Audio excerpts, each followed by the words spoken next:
নমস্কার, আমার রান্নাবাটি চ্যানেলে সবাইকে স্বাগত জানাই।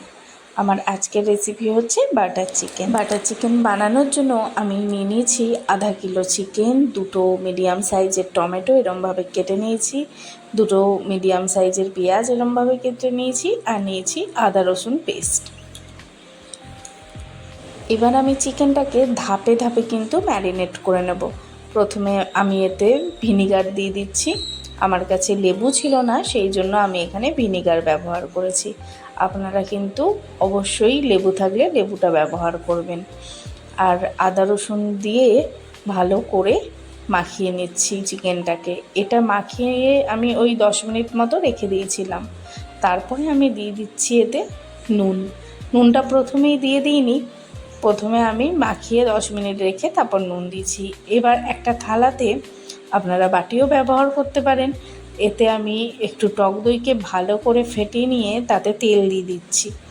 তেল দিয়েও ভালো করে এটাকে ফেটাবো। তেলের সাথে দিয়ে দিচ্ছি একটু কাশ্মীরি লঙ্কার গুঁড়ো, রঙের জন্যই এটা দেওয়া।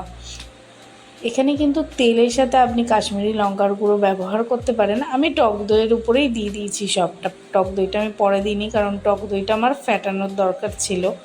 তো আমি আবার কেন আলাদা করে ফেটাবো, এর মধ্যেই আমি সবটা দিয়ে দিচ্ছি। এরপর আমি দিয়ে দিচ্ছি হলুদ গুঁড়ো, জিরে গুঁড়ো আর ধনে গুঁড়ো, সাথে দিয়েছি সামান্য একটু গরম মশলা।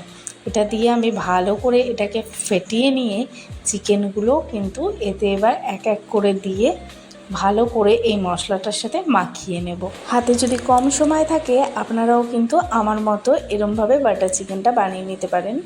কথা দিচ্ছি খুব একটা খারাপ হবে না খেতে, একটু তো ভালো লাগবেই খেতে।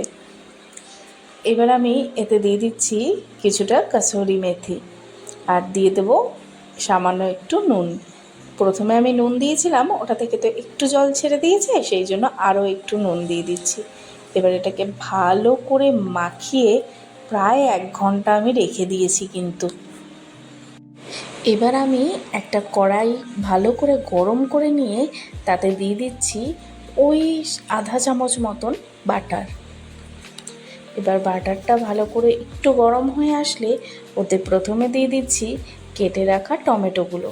এটাকে একটু ভালো করে ভেজে নেব। প্রথমে কম আঁচে কিন্তু ভাজিনি, ওই মিডিয়াম আঁচে আমি ভেজে নিয়েছি।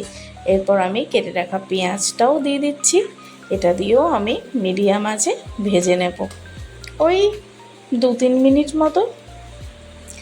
এবার এটাকে আমি ঢাকা দিয়ে দিচ্ছি যাতে দুটো একটু ভালো করে গলে যায়। দুটো ভালো করে আমি রান্না করে নিচ্ছি। এরপর আমি এতে কিছুটা কাজু বাদাম অ্যাড করে দিচ্ছি। এটা দিয়েও ভালো করে নাড়াচাড়া করে আমি এটার একটা পেস্ট বানিয়ে নেব। এখন একটা তাওয়া ভালো করে গরম করে তাতে আরও কিছুটা বাটার আমি লাগিয়ে নিচ্ছি। এবার আগে থেকে যে চিকেনটা ম্যারিনেট করে রেখেছিলাম আমি, সেই তাওয়াতে আমি একে একে ওই চিকেনের পিসগুলো দিয়ে দিচ্ছি হালকা করে কাবাব করে নেওয়ার জন্য। ঘরোয়া পদ্ধতিতে এর থেকে ভালো উপায় কিন্তু আর নেই। এইভাবে কিন্তু মাঝে মাঝেই আপনারা চিকেন কাবাব করেও খেতে পারেন। আমি তো করিই বাড়িতে, আপনারাও এরমভাবে করে দেখবেন, ভীষণ ভালো লাগে খেতে। এখন এই চিকেনটা 10 মিনিট ধরে কম আঁচে দুদিক কিন্তু আমি ভালো করে সেঁকে নেব। এক পিঠটা একটু সেঁকা হয়ে গেছে, তো আমি পরের পিঠটায় কিন্তু উল্টে দিচ্ছি। তো আমার আরও একটু কিন্তু ওই প্রথম দিকে যে পিঠটা দিয়েছিলাম, মানে এই পিঠটা কিন্তু আরও একটু সেঁকা হবে আমার। আমি আবার কিন্তু পরে আরও 5 মিনিট করে সেঁকে নিয়েছি।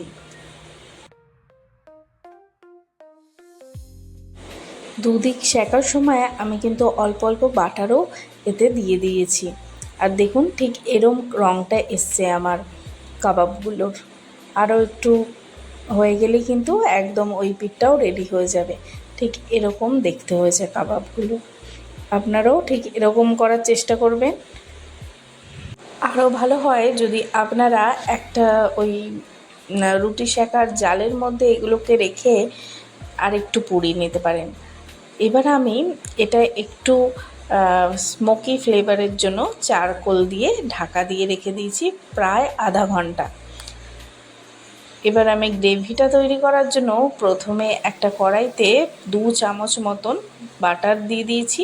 আর বাটারটা একটু গরম হয়ে আসলে তাতে আদা রসুনের পেস্টটা দিয়ে ভালো করে মিশিয়ে নিচ্ছি যতক্ষণ না কাঁচা গন্ধটা চলে যাচ্ছে। কাঁচা গন্ধটা যেই চলে যাবে তখন আমি যে ওই টমেটো, পেঁয়াজ আর বাদামের পেস্টটা করেছিলাম সেইটা এবার এতে দিয়ে দিচ্ছি। এগুলো কিন্তু সবটাই কম আঁচে আমি রান্না করছি। রং হওয়ার জন্য এবার দিয়ে দিচ্ছি একটু কাশ্মীরি লঙ্কার গুঁড়ো, আর দিয়ে দিচ্ছি ওই 1 চামচ মতন হলুদ গুঁড়ো, 1/2 চামচ ধনে গুঁড়ো, 1/2 চামচ জিরে গুঁড়ো। এগুলোকে দিয়ে এবার ভালো করে আমি সবটা কিন্তু মিশিয়ে নিচ্ছি।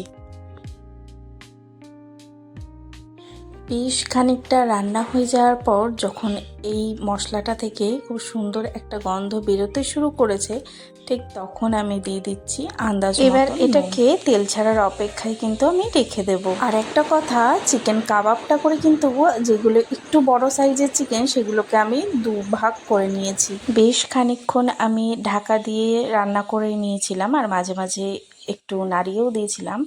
এবার দেখুন এখান থেকে কিন্তু তেলগুলো ছাড়তে শুরু করেছে। এতক্ষণে বেশ ভালোই তেলটা ছেড়ে দিয়েছে। এবার আমি একে একে চিকেনের টুকরোগুলো কিন্তু দিয়ে দিচ্ছি। যখন বাটার চিকেনটা বানাবো প্রথম দিকে আমি বলেছিলাম যে আমি আধা কিলো মতো চিকেন নিয়েছি, কিন্তু কাবাব হওয়ার পর পেটে কিন্তু কয়েকটা চালান হয়ে গেছে অলরেডি, তাই চিকেনের পরিমাণটাও একটু কমে গেছে। কিন্তু আমি একটু বেশিই গ্রেভি রেখেছি কারণ দুবেলার হয়ে যাওয়ার জন্য। চিলি চিকেনের ক্ষেত্রেও কিন্তু সেম প্রবলেমটা হয়, যখন ভাজি তখনই কয়েকটা মুখে পুড়ে দিই। একটা পদ তো রান্না করলে হয় না, পাশাপাশি অনেকগুলো পদই রান্না করতে হয়। তো এইটা কিন্তু আপনি ম্যারিনেট করে অন্য পদগুলোও রান্না করে নিতে পারবেন, তারপরে এই রান্নাটাও কিন্তু খুব তাড়াতাড়ি হয়ে যায়। এবার আমি একটুখানি ফুটিয়ে নিয়ে কসুরি মেথি দিয়ে দিচ্ছি। কসুরি মেথিটা দিয়েও ভালো করে একটু ফুটিয়ে নিয়েছি। এবার একদমই শেষের মুখে রান্নাটায় আমি দিয়ে দিচ্ছি বেশ খানিকটা বাটার। আমার কাছে কিন্তু ফ্রেশ ক্রিম ছিল না, আপনাদের কাছে ফ্রেশ ক্রিম থাকলে আপনারা কিন্তু অবশ্যই বাটার চিকেনে ফ্রেশ ক্রিমটা ব্যবহার করবেন। এই চটজলদি বাটার চিকেন রেসিপিটা কেমন লাগলো অবশ্যই কিন্তু আমাকে কমেন্টে জানাবেন। সাবস্ক্রাইব, লাইক, শেয়ার করে আমার পাশে থাকবেন। আরও একটা নতুন ভিডিও নিয়ে আপনাদের কাছে খুব শিগগিরই চলে আসব।